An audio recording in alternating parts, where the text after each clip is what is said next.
What's up, guys? Ron from Rohde Law, and in this video we're going to break down Donald Trump's first day in New York court over his fraud case, primarily about the value of Mar-a-Lago.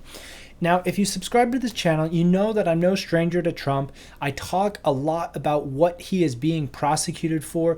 Since the election, he has been in the news for a variety of legal lawsuits. I think the timing of all of this is suspect. They are clearly concerted to exert political pressure on somebody that Letitia James is doing here in New York. They are culminating in the year and the run-up prior to the election. Let me just put that out there because I don't want to get too political, although this is a political lawyer reacts. And from a commercial real estate perspective, you have to understand this has enormous implications for the real estate industry. We'll talk a little bit about this ruling. You know, we have this document that came out I guess about a week ago.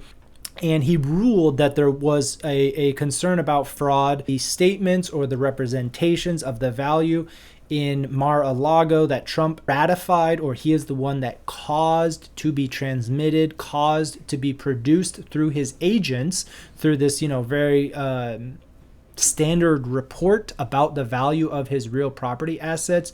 He was presenting these documents to a bank in order to induce them to make a loan. They didn't receive any harm. They didn't lose any money as a result of the loan. They did their own due diligence as a condition of the loan. However, what is important to look at when we go through this document, let me see if I can find it here. I really disagree with this one. People in the multifamily space, this is true. Rent-regulated apartments are worth the same as unregulated apartments. I get it. That is not necessarily true. However, their value is often very, very similar to unregulated apartments because people will pay a lot for the potential for that releasing. And there's never an apples to apples comparison, but say a rent controlled apartment is very large, it's got tall ceilings, and the person that is living there is eventually going to pass away, or they're not going to be able to maintain their rent control status. That unit unlocks and suddenly becomes very valuable on an income-based approach.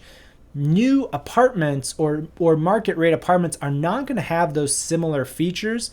And so they're going to trade solely on actual income and not potential.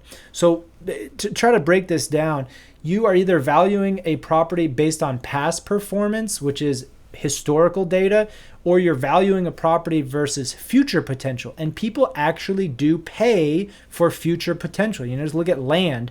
If a piece of land hasn't generated a ton of income, that doesn't mean it's valueless. People will ascribe a value for the future potential. Same for these rent-regulated apartments. So it's really a frustrating argument to me as somebody in the commercial real estate industry to see that the deed restrictions are just one part of it. And this entire opinion does not do justice to the complexity of commercial real estate and the difficulty in valuing such a unique property like Mar-a-Lago. I get it, residential versus the private club aspect, the income approach versus what's an appropriate cap rate, just the sheer amount of land, right? People will buy that on the possibility that they could remove those deed restrictions. And so the value of the current deed restrictions is really going to be mitigated. And I am not an expert and I'm not one to judge. This is really a market value. Again, at the end of the day, what I really want to stress is that this decision shows a real lack of sophistication on the judge. They don't understand that the assessed value from the county assessor is not the market value. The market value is some other number. Nobody can tell you what the market value is unless they put their money down and they buy it. And you can say the market value at 3 months ago when I went under contract or when I bought this property is X. That may be different 6 months after closing. The market value changes every single day, and I don't know what that real number is, but I don't think that this judge understands, because the amount of weight that he puts on the assessed value, it really doesn't matter. So that's the initial concerns. Let me bring this back in. Not a great case. So Smash that like button.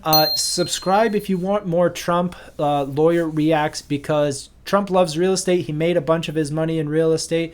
And so we're going to be following along closely and see what the implications are for commercial real estate investors nationwide.